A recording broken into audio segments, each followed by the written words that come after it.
Espiritismo sem mistério.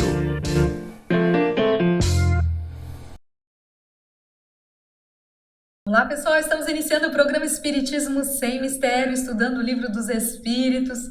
Você que está conosco sabe que estamos abordando as questões das leis morais, mas especialmente falando sobre a lei de reprodução. Já estamos abordando esse tema há alguns programas, né? No programa anterior falamos sobre esse assunto e hoje trazemos para vocês a continuidade desse tema e de um enfoque mais agora voltado às perguntas de Kardec, e Kardec está trazendo a questão do casamento, do celibato, e são várias situações em que ele coloca para os espíritos, não é? Como se dá essa questão da lei da reprodução diante dessas situações que nós vivenciamos hoje em dia.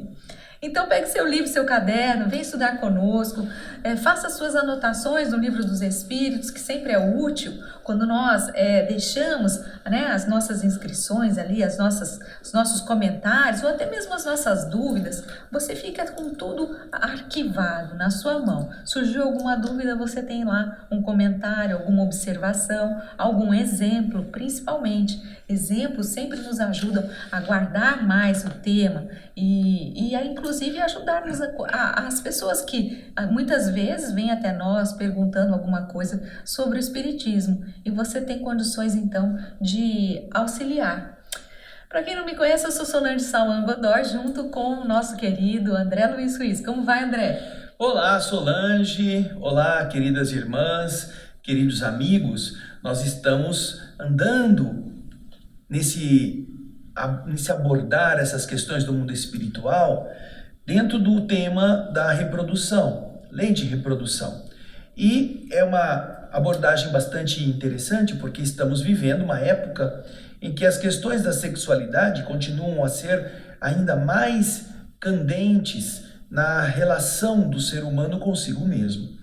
E um monte de preconceitos, ou de policiamentos, ou de ideias contraditórias. Mas nada como o Livro dos Espíritos para nos ajudar a ter uma noção dentro da visão da doutrina espírita, que traz esta obra básica, como interpretar as realidades que agora estamos vivenciando. Então, vamos começar primeiro com o slide inicial, que é aquele que fala em termos ilustrativos das temáticas que vão ser abordadas aqui. Vamos lá? Aí você vê os diversos tipos de referências possíveis. Temos no centro a imagem da célula que se divide. Temos nas laterais superiores as ideias da fecundação, seja com o símbolo daquela romã, procurada por uma série de outras romãs pequenininhas, como se fosse a representação de óvulo e do espermatozoide. À direita nós temos uma referência mais específica ao processo da fecundação entre o sol, olha só, parece um sol, né? Aquela célula feminina, e o espermatozoide que vem trazendo a sua mensagem genética para incorporar-se à mensagem do óvulo, né? Para formar a célula ovo. À esquerda embaixo nós temos os diversos tipos de fecundação que são apropriados aos diversos reinos da natureza, sempre com a combinação, tanto nos reinos femininos, nos reinos da natureza vegetal, quanto na natureza animal, nós estamos vendo os processos de fecundidade multiplicando os corpos. E ali os patins com a sua mãe, nadando para lá e para cá, a representação do corpo já formado como tutor dos corpos que estão em crescimento.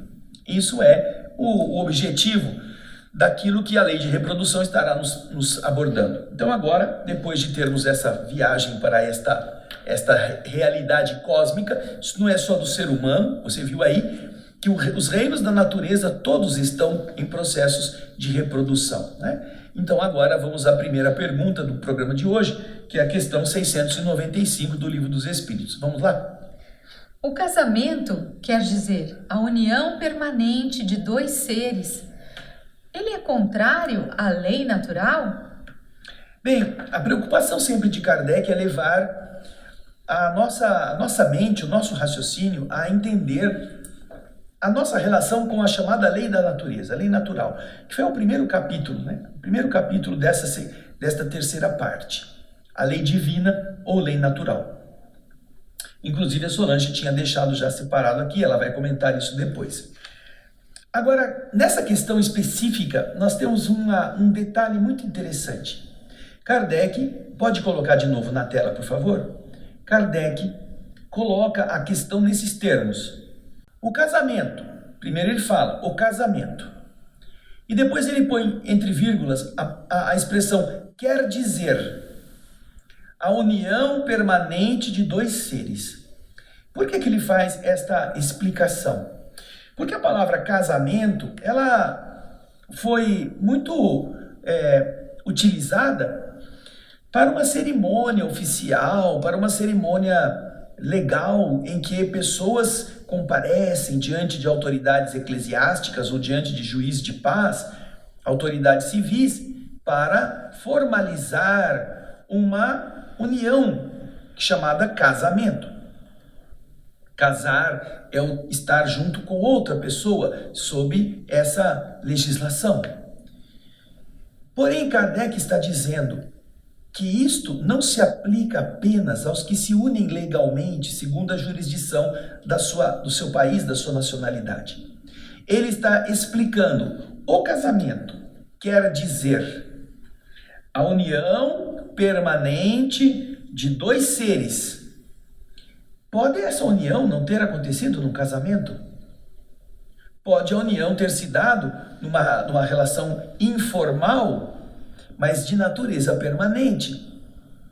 Então, não se atribui à pergunta de Kardec apenas o teor de que só vale aquilo que é o casamento, na forma jurídica conhecida, mas todo tipo de união permanente, com o intuito de permanecer, de estarem juntos, de construir juntos o futuro, duas pessoas, dois seres.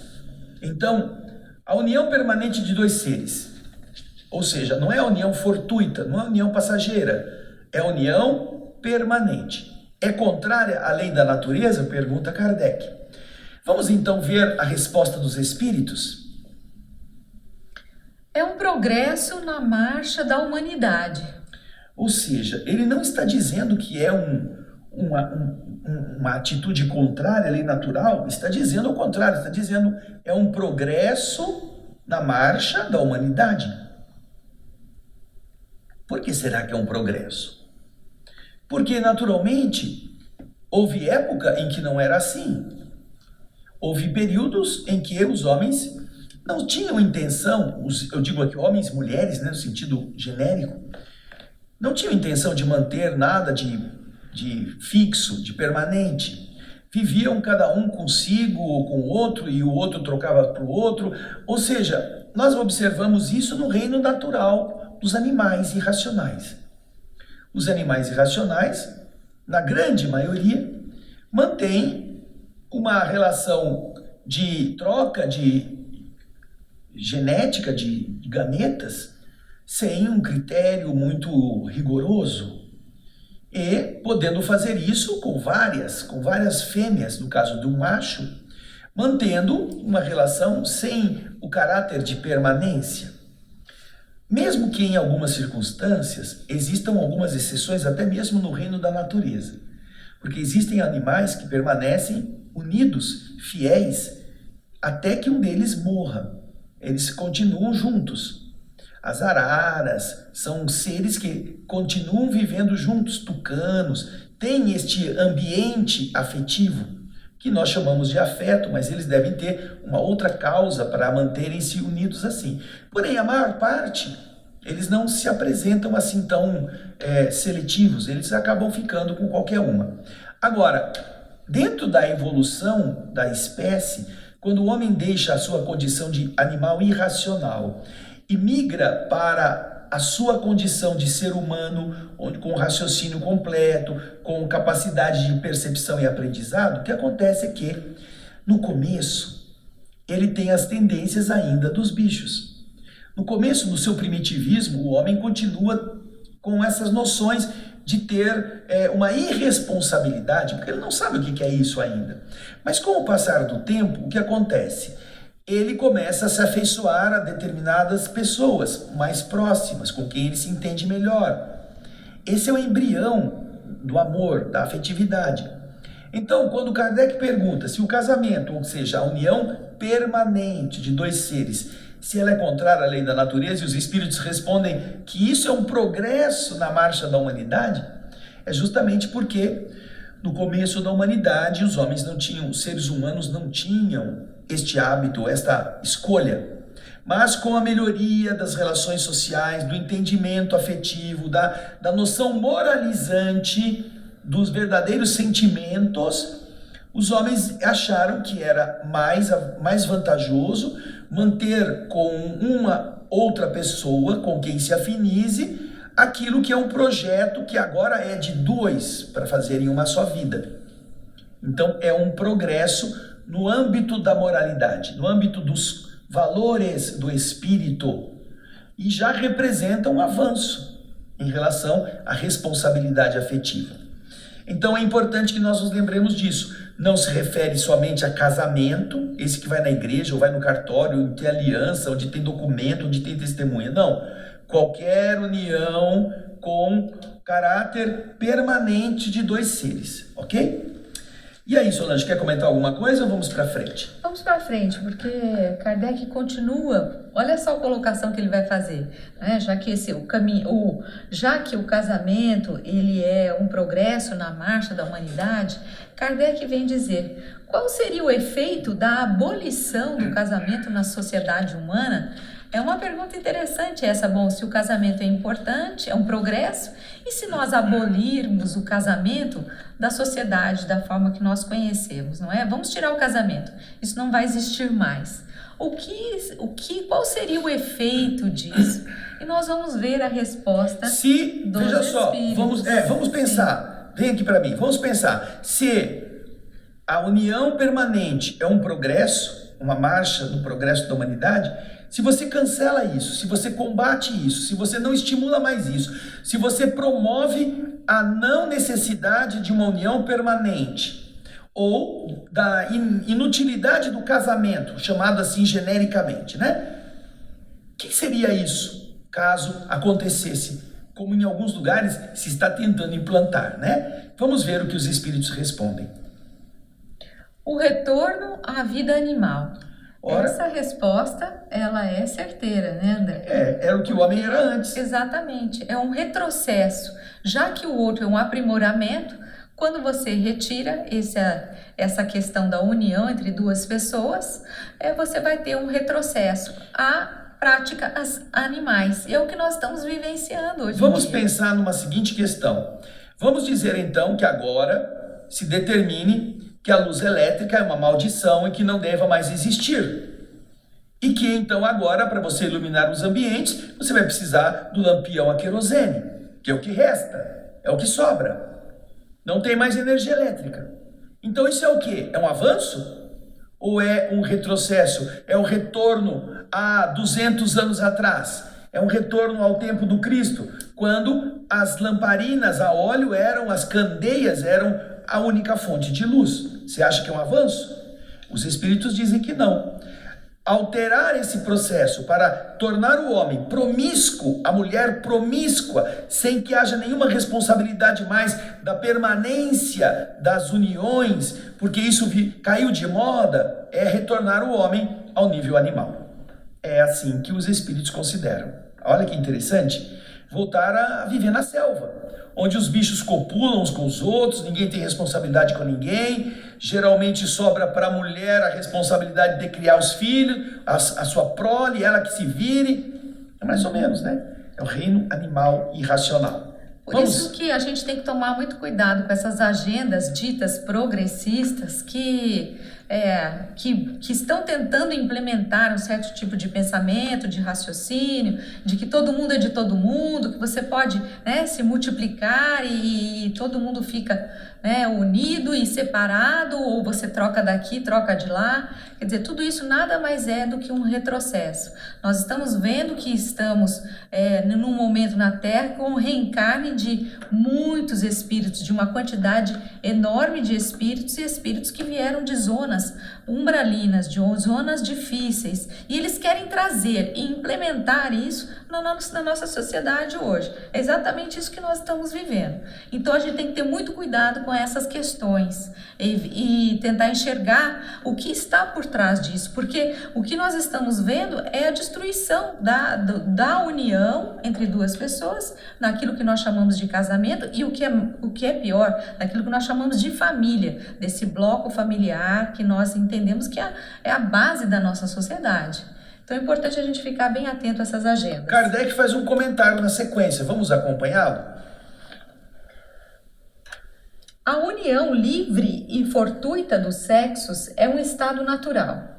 O casamento é um dos primeiros atos de progresso das sociedades humanas, porque ele estabelece a solidariedade fraternal e se encontra entre todos os povos, ainda que em condições diversas. A abolição do casamento seria o retorno à infância da humanidade e colocaria o homem abaixo mesmo de certos animais que lhe dão o exemplo de uniões constantes. Veja só como Kardec está tratando desse tema. Isso aqui não é resposta dos espíritos. Isso é consequência da elucubração, do entendimento do codificador. Ele está dizendo: a união livre e fortuita é da lei da natureza. Os animais fazem isto. Não está dizendo que ele é condenável, que ele é demoníaca. Não. A união livre e fortuita faz parte do estado natural. O estado natural. Os animais vivem assim.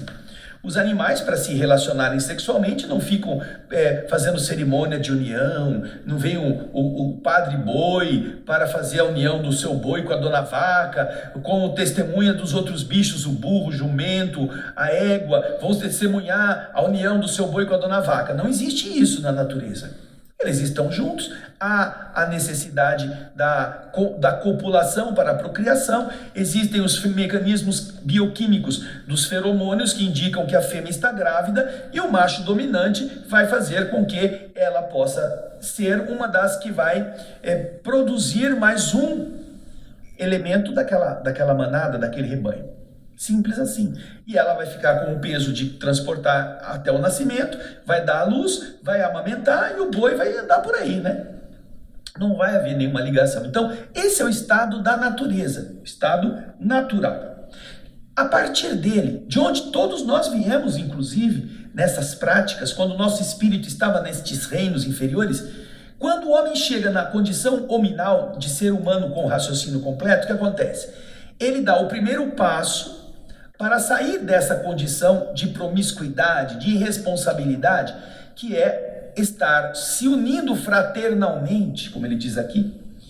É o primeiro ato de progresso da sociedade humana, porque ele estabelece solidariedade fraternal e se encontra essa união solidária e fraterna em todos os povos. Todos os povos atingem esse estado e cada um com as suas características promove a união dos seres que compõem aquela comunidade.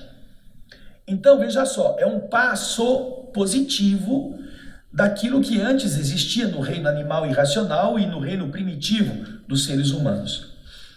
Quando se pretende abolir o casamento, e ele diz aqui, abolir casamento não é acabar com o instituto jurídico do casamento. Porque nós já vimos que a pergunta e o tema não está voltado apenas para quem está unido legalmente. Ele está se referindo à união permanente de duas pessoas, casadas ou não, com compromissos jurídicos reconhecidos pela legislação da sua nação ou não. No papel ou não. No papel ou não, Sim, bem claramente. No papel ou não. Então, veja só, quando se fala aqui em abolir o casamento, ele quer dizer abolir essa fraternidade solidária que mantém duas pessoas unidas. Favorecer que elas desconfiem uma da outra, que elas possam pular cerca, que elas andem com qualquer uma, e o outro também tem o direito de fazer o que ele quiser, e ninguém presta satisfação a ninguém, e isso vai ser da natureza. Vai voltar ao reino do animal irracional, é o que ele está dizendo. A abolição dessa união permanente seria o retorno à infância da humanidade, e colocaria o homem abaixo mesmo de certos animais, que lhe dão o exemplo de uniões constantes. Olha lá, comentamos antes, uniões constantes que nós vemos entre certas aves, certos mamíferos, que se mantêm solidários uns aos outros, até que um deles pereça. Vejam só como essas coisas estão acontecendo nesta época em que estamos vivendo, exatamente porque é o entrechoque. E quem fala disso é o próprio Kardec, no livro, na obra básica A Gênese, lá no último capítulo, capítulo 18 da obra A Gênese, lá no parágrafo 27º, 28º, ele explica que esse é o entrechoque de duas gerações. A velha geração, que está indo embora, e uma nova geração que está convivendo com essa velha geração. E ele mostra quem são os espíritos que pertencem às duas gerações pelos seus hábitos, pelas suas manias ou pelos seus interesses. Está tudo descrito lá. Capítulo 18 da obra A Gênese, de Allan Kardec, lá no capítulo final, na parte do parágrafo 27, parágrafo 28. E isso vai mostrar quais as características e defeitos dos seres da velha geração, que estão entre aqueles que têm o ciúme, que têm a sensualidade, a cupidez e a avareza, como pedras de toque principais. Então, essa dificuldade de entendimento desta época, em que os que estão querendo alterar a sociedade à força, querem justamente vulnerar essa necessidade de conviver em paz, de criar uma harmonia, gerando interesses de sedução, de tentação, de insatisfação entre aqueles que estão juntos, para que eles tenham aventuras como se tudo pudesse acontecer, é o retorno à infância. É você botar a criança de volta para brincar a hora que ela quer, quando ela quer, fazer o que ela quer, e não aprender a se tornar homem, a se tornar responsável. Então é muito interessante esse comentário para que nós possamos meditar sobre ele.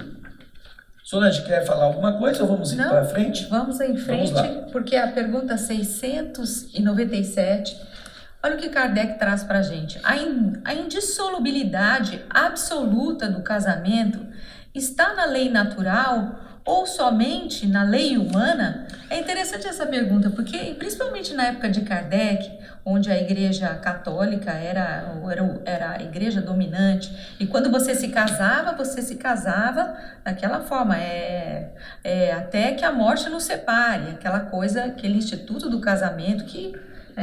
Então Kardec está perguntando, voltando à pergunta lá, a indissolubilidade, ou seja, é você não poder dissolver, extinguir com absoluta do casamento, ela está nessa lei natural ou somente é uma questão da lei humana? São os homens que instituíram isso? Pense numa coisa, Kardec está fazendo essa pergunta em 1857, são 160 anos e mais um pouquinho. Você vai ver a resposta que os espíritos dão a Kardec. Porém, quando nós vamos ver o prosseguimento dessas questões do mundo jurídico normal, no nosso país, por exemplo, nós vamos encontrar, somente em 1977, depois de muita discussão, depois de muito vai e vem, depois de muitos recursos para impedir que a lei do divórcio fosse aprovada, a lei Nelson Carneiro, por fim, é admitida e é aprovada, com várias restrições, permitindo que o casal possa combater as suas adversidades se separando, ao invés de se matar, ou ao invés de criar situações anômalas em que cada um vai viver a sua vida, mas continuam casados, porque juridicamente não existia o fenômeno do divórcio. A lei do divórcio, ela é sancionada, entra em vigor em 78, mais ou menos, e a partir daí, com medo que a sociedade fosse se desfazer. Eles permitiam que somente você se separasse, esperasse, pudesse se unir só mais uma vez, e você tinha que acertar na segunda, né? Você não podia ficar pulando de galho em galho, tutelando os adultos como se fossem crianças. Você tinha que fazer a separação, depois esperar 1 ano, fazer o divórcio, converter a separação em divórcio. Olha só, primeiro você tinha que separar. Nesse período de 1 ano você não podia fazer nada, era separado. Só podia se casar se 1 ano depois você continuava consciente de que não queria voltar ao matrimônio. Aí você fazia a conversão em divórcio, e aí você se divorciava, casava novamente com uma outra pessoa, mas só podia casar uma vez. E a sociedade não ruiu, a sociedade não definhou, a sociedade agiu com velocidade nessas questões afetivas, mas você vê, somente em 1977, 78, essa coisa se equacionou. Quando em 1857, 120 anos antes, a doutrina espírita já tratava dessa questão com olhos muito lúcidos, porque Kardec pergunta: essa lei, a indissolubilidade absoluta do casamento, está na lei natural ou somente na lei humana? Olha que pergunta. Isso, e só para lembrar que na época de Kardec não se cogitava em falar em divórcio. Era muito mal visto, isso não existia, isso praticamente, né, as pessoas até podia acontecer de se separarem, mas isso era muito, muito raro, e as mulheres principalmente eram muito mal vistas numa situação dessa. Então não se falava em divórcio, as pessoas se aguentavam ali realmente até que a morte os separe. Ou que um matasse o outro, né? Agora vamos ver então a resposta que os espíritos dão a essa pergunta. Veja só. É uma lei humana muito contrária à lei natural. Mas os homens podem mudar suas leis. Só as leis da natureza são imutáveis. Ou seja, em 1857, os espíritos estão dizendo que a indissolubilidade do casamento é uma lei humana, não tem nada de lei natural. Ao contrário, ela é contrária à lei da natureza. E que se os homens fazem as suas leis para levar à proibição, eles podem fazer as leis para mudar a proibição. E assim adequarem àquilo que é da natureza, que é a liberdade de uma pessoa que eventualmente teve uma relação com uma outra e que depois de algum tempo não se sentiu mais bem, ou por N motivos da intimidade não consegue mais manter a sua harmonia com aquela pessoa, que tem a chance de se separar e procurar outra. Ao invés de ter que ficar amarrada, atrelada por um vínculo legal com uma ideia torpe, que é aprisionar pessoas a circunstâncias artificiais. Por isso que eles dizem, é uma lei humana muito contrária à lei natural, essa da indissolubilidade do casamento. Portanto, a doutrina espírita não promove o divórcio das pessoas. Não fica estimulando que você se separe. Ela estimula que você escolha alguém com critérios muito sólidos para que você não precise se separar. Porém, se porventura alguém procura o juiz para fazer a separação, a doutrina espírita não considera essa pessoa em delito moral. Não, é um direito dela. É muito melhor que ela possa se livrar de um problema do que ela fique numa vida de mentira, de raiva, de ódio, por força de uma convenção humana. Então você vê desde quando a doutrina espírita ela trata dessas questões, quando na época havia quase que um tabu falar sobre separação, sobre divórcio, não é mesmo? Ainda que isso acontecesse desde que o mundo é mundo. Vai lá, Solange. Isso aí. Na pergunta 698, agora vamos para um outro lado, né? Porque aqui, olha, o celibato voluntário é um estado de perfeição meritório aos olhos de Deus. Então, e o celibato, né? Estávamos falando do casamento. E o celibato, quando você decide por vontade própria não se unir a nenhuma outra pessoa. Kardec está perguntando se esse celibato voluntário é um estado de perfeição meritório. Se isso é meritório aos olhos de Deus. Na verdade, a palavra celibato quer dizer uma pessoa que voluntariamente não quer se casar nem ter relações sexuais com outra, por vontade própria. Então, em determinada pessoa que se compromete em não se casar ou manter relação sexual com outra. Então, isso não é uma coisa recente.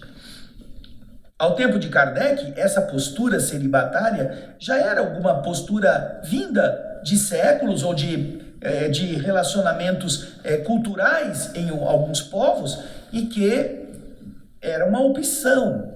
Então Kardec está fazendo essa pergunta.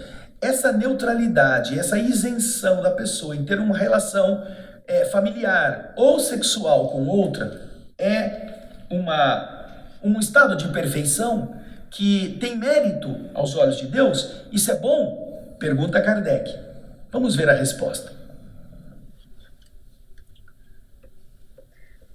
Não.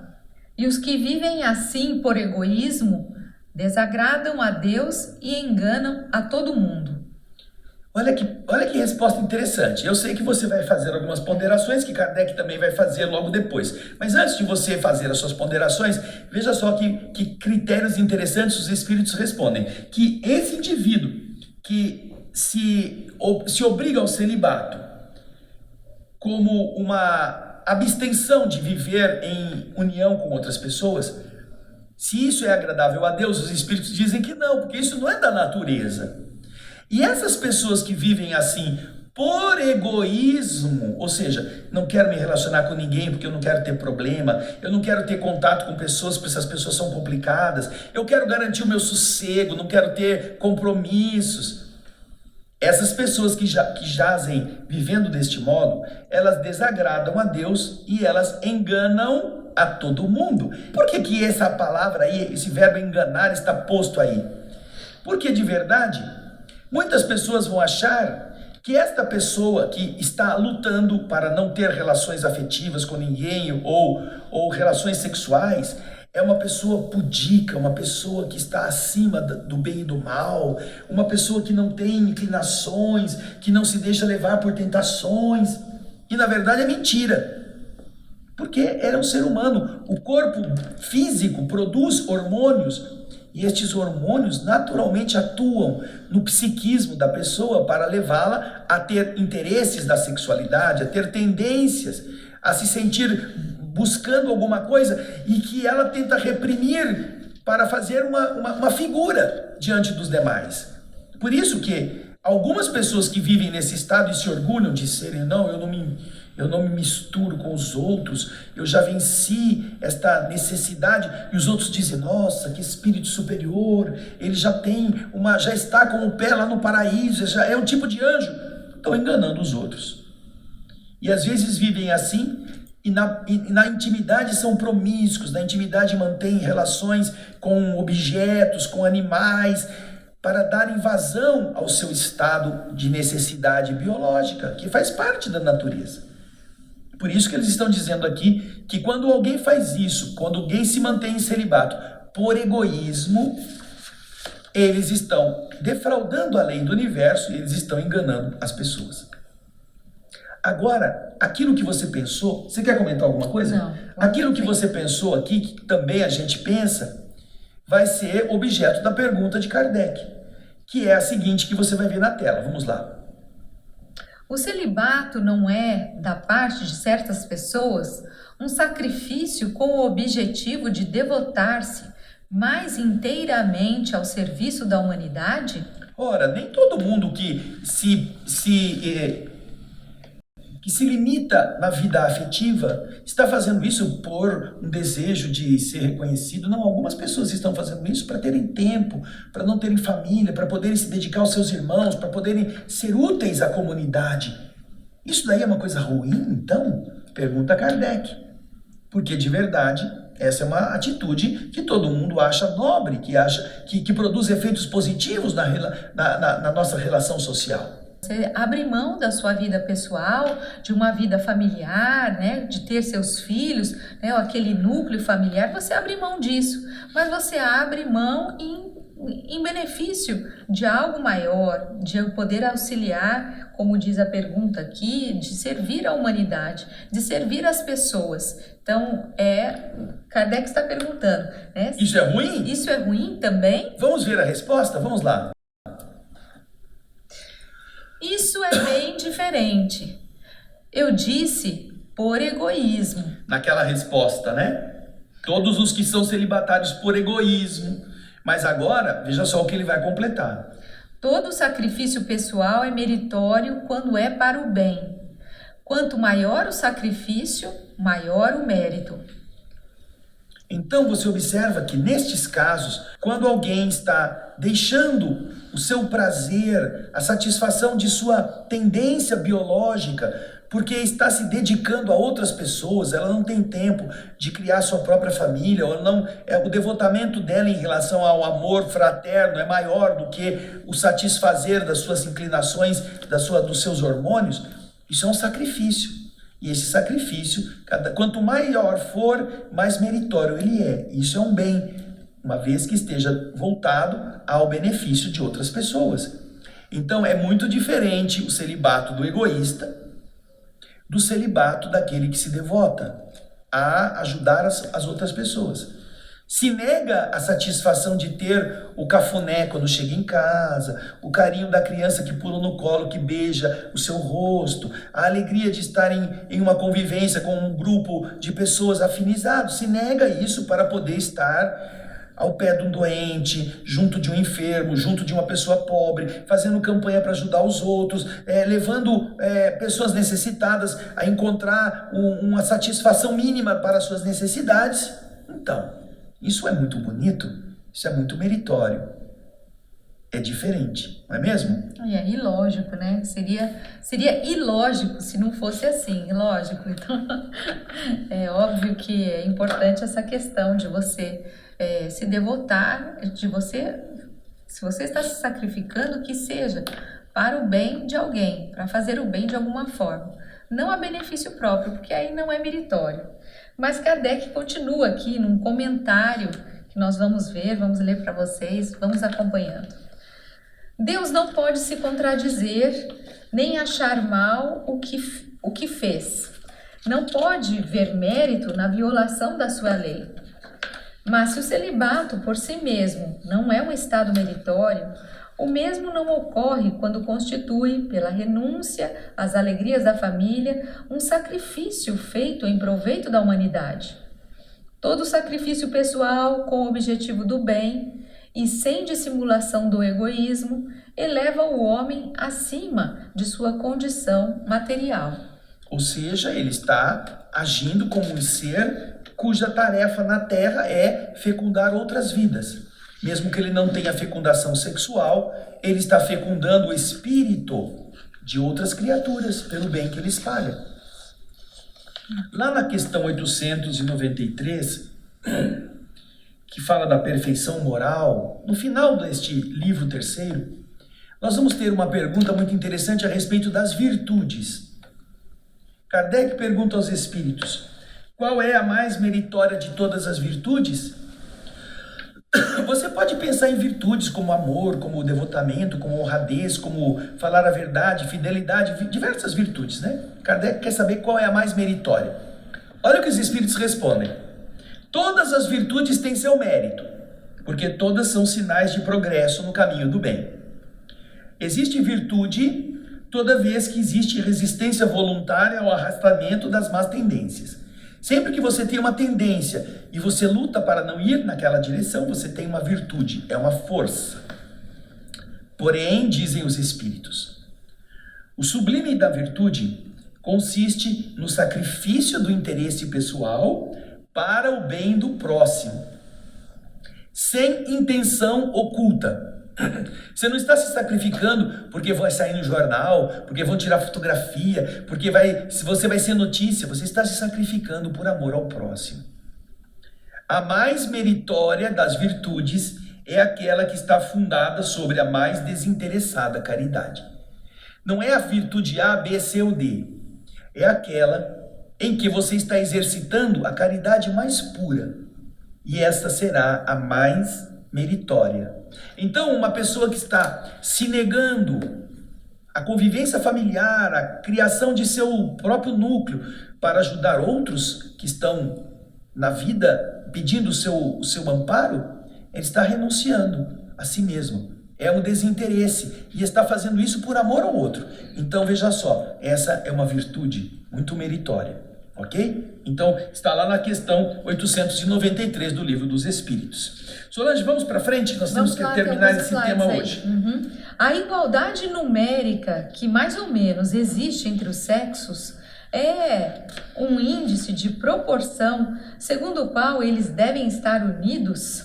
Nós sabemos que na Terra e nos reinos da natureza existem um pouquinho mais de mulher do que de homem, mas os números são muito próximos. Ou seja, há quase a mesma população masculina que a feminina. Há um pouquinho a mais de mulheres, porque naturalmente a natureza fecundante da mulher precisa estar para preservar mais a possibilidade da manutenção da espécie. Então, ele está perguntando, o fato de serem mais ou menos iguais o número de homens e mulheres na Terra, isso indica alguma coisa como sendo o ideal na proporção em que as pessoas devem estar unidas? E a resposta você vai ver aí. Sim, porque tudo tem um fim na natureza. Você não pode imaginar que você, como homem, pode ter 15 mulheres. Vai faltar mulher para outros homens. Ou você, como mulher, pode ter 10 maridos. E assim, outras mulheres vão ficar sem companheiros. Por isso que existe uma paridade. Para que cada um, a princípio, tenha uma outra contrapartida. E isto equilibre a possibilidade de todos se encontrarem, não é mesmo? Só fazendo um parêntese aí, por como vocês podem ver no texto, nós estamos no item sobre a poligamia. Então, quando nós pensamos nessa questão de poligamia, nós vamos ver aqui que os espíritos estão falando que essa igualdade numérica está ligada, ela como diz a resposta, tudo tem um fim na natureza, por isso que existe esse equilíbrio entre o sexo masculino e o feminino, para que eles possam estar mais ligados. A poligamia é a união de uma pessoa com várias outras ao mesmo tempo. Agora, nesse mesmo critério, vem a pergunta 701, que é a última de hoje. Qual das duas, a poligamia ou a monogamia, está mais conforme à lei natural? Essa é uma boa pergunta. Qual é a mais adequada dentro da lei de Deus? E vamos à resposta? Vamos lá. A poligamia é uma lei humana, cuja abolição marca um progresso social. O casamento, segundo os objetivos de Deus, deve ser fundado sobre a afeição dos seres que se unem. Com a poligamia, não há afeição real, mas sensualidade. Muito bem explicado. É uma coisa simples de entender. Exato. Né? Você vai gostar de uma pessoa ou vai gostar de 10, do mesmo jeito? Você vai ter a possibilidade de trocar de cônjuge a cada noite para não ficar monótono. Mas você vai gostar de cada uma delas do mesmo jeito? Claro que não. Então é a afeição que une as pessoas, não é o sexo. Porém, na poligamia é a sensualidade que toma conta, enquanto que na união monogâmica é o afeto, que é o principal. E aí vem um comentário de Kardec. Vamos lá. Se a poligamia fosse segundo a lei natural, ela deveria poder ser universal, o que seria materialmente impossível, visto a igualdade numérica dos sexos. A poligamia deve ser considerada como um uso ou uma legislação particular, apropriada a certos meios, e que o aperfeiçoamento social faz, pouco a pouco, desaparecer. Sim, é mais ou menos a lei do pasto, né? O boi pode ter quantas fêmeas desejar, o leão pode cruzar com quantas leoas ele estiver disponível, o frango o galo com as galinhas, e tudo isso dentro do reino animal e racional acontece. Mas, na medida em que o ser evolui, a evolução marca essa diminuição da expectativa múltipla para a eleição de alguém com quem você se entenda melhor. Isso Exato, é e um quando o avanço. homem volta a se vincular a isso, essas questões poligâmicas, é como se ele estivesse retrocedendo a um mundo, a um nível animal. E em alguns lugares ele reconhece que existe isso como prática. Sabemos que na Arábia, na região do Oriente, alguns povos têm o hábito da poligamia. Mas pergunta para as mulheres se elas gostam. Né? Pergunta se elas aceitam isto, se isso as satisfaz. Mas com o avanço da civilização e do conceito moralizador, mais rapidamente todos esses fenômenos vão sendo transformados, não é? E com isso terminamos a lei de reprodução. Isso aí, vamos para a próxima lei. No próximo programa contamos com a presença de vocês. Eu não sei nem qual seria que é a próxima. A próxima é a lei... Tem aí, André? Tem, a lei de conservação. Conservação. Isso, fique com a gente. Pegue seu livro dos Espíritos, vamos seguir juntos nessa jornada. Vai aprender a fazer compota, conservação.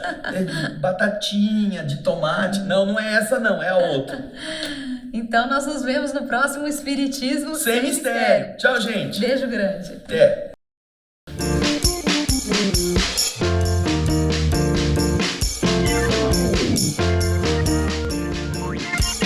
Espiritismo sem mistério.